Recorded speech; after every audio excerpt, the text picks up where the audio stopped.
C'est vers une nation républicaine. Comment la nation française devient profondément républicaine? L'enracinement de la République passe aussi par la création d'une culture commune qui fait que progressivement la nation s'identifie à la République. Cette culture républicaine passe par l'organisation d'événements qui doivent servir à fédérer la population. La fête nationale du 14 juillet, adoptée en 1880, donne lieu à des festivités qui rencontrent l'adhésion populaire. On prend l'habitude de décorer les lieux aux couleurs tricolores pour l'occasion, d'organiser des défilés militaires, des bals et des feux d'artifice. Les défilés militaires qui accompagnent le 14 juillet ancrent la célébration d'un événement révolutionnaire dans une célébration de la nation. Car après l'adoption du service militaire obligatoire en 1872, l'armée est devenue un élément fédérateur de la nation. La durée du service militaire est alors de 3 ans, ce qui représente une expérience forte pour tous les jeunes Français. La francisation, commencée à l'école, s'achève au régiment pour beaucoup de jeunes ruraux.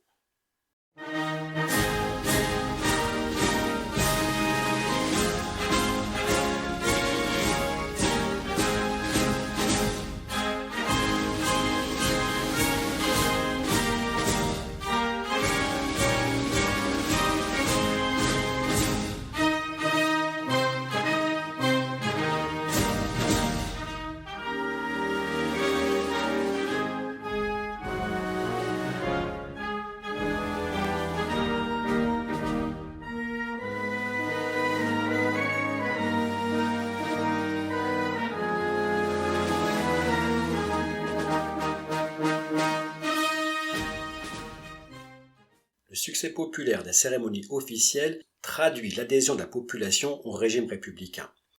À ce titre, en 1885, les funérailles nationales de Victor Hugo marquent un moment important dans l'affirmation républicaine. Poète et écrivain à succès, Victor Hugo a connu la célébrité de son vivant. Ses œuvres sont déjà étudiées à l'école. Humaniste, républicain, adversaire résolu de Napoléon III, il a gagné le respect de tous. Son 80e anniversaire, en 1882, avait déjà fait l'objet d'une célébration officielle. Il était devenu le grand-père de tous les Français. Aussi, l'émotion est grande dans la population à l'annonce de sa mort le 22 mai 1885, et l'Assemblée nationale décide d'organiser des funérailles nationales. Le 31 mai, le cercueil est exposé sous l'Arc de Triomphe pour une veillée funèbre qui attire une foule immense. Le lendemain, un cortège s'ébranle pour une procession de près de 8 heures jusqu'au Panthéon. Le Panthéon est à l'origine une église encore inachevée au début de la Révolution. Le bâtiment avait alors été dévolu à l'hommage des grands hommes. Cette fonction fut remise en cause par les régimes suivants, et le Second Empire en avait refait une église. Les funérailles de Victor Hugo sont l'occasion de redonner à l'édifice la fonction que la Révolution lui a attribuée, honorer les grands hommes. La cérémonie est suivie par une foule immense et abondamment médiatisée dans le reste de la France par la presse à travers des articles, des gravures et des photographies. Avec Hugo, on célèbre un artiste et non un militaire ou le membre d'une famille régnante. C'est une originalité de la République qui se distingue ainsi des autres régimes. Quelques années plus tard, en 1895, c'est un grand savant aux idées républicaines, Louis Pasteur, qui est aussi honoré par des funérailles nationales. De manière plus profonde, la République pénètre dans les cœurs et les esprits par l'école publique qui devient un creuset de la culture républicaine à travers les instituteurs.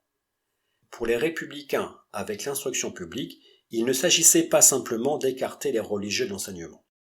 Il fallait offrir au peuple des instituteurs de qualité, capables de rivaliser avec les prêtres par leur savoir et leur conduite. On généralisa donc les écoles normales primaires qui formaient les instituteurs. Assistant du ministre Jules Ferry, Ferdinand Buisson joua un rôle important dans l'application des lois scolaires de 1881-1882.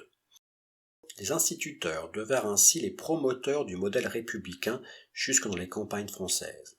On les a baptisés les hussards noirs de la République, les hussards étant des cavaliers militaires intrépides.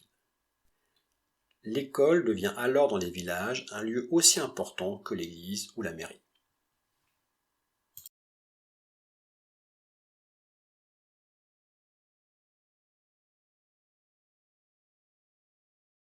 quelques décennies plus tard. Dans un discours au congrès du Parti radical, en 1903, Ferdinand Buisson rappelle le rôle que les républicains ont attribué à l'école.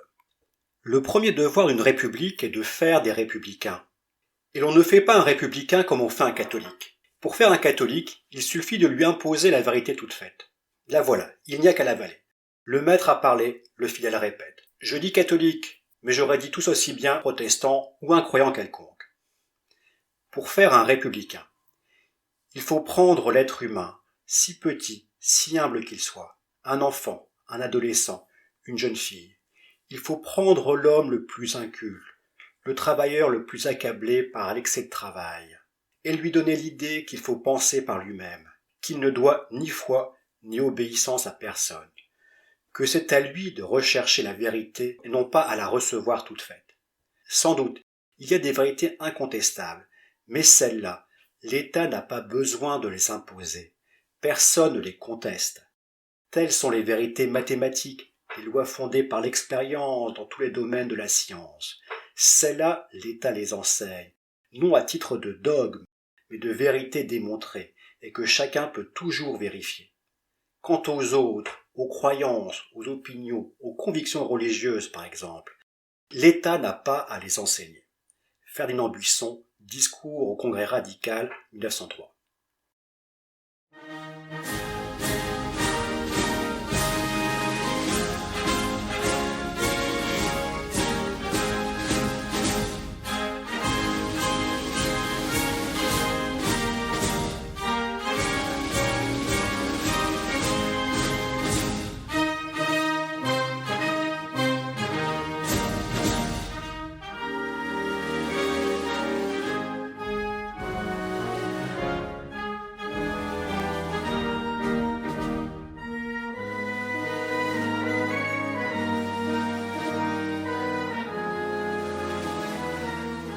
Ainsi, à la fin du XIXe siècle, la République est désormais associée à la France dans l'esprit d'une majorité de Français.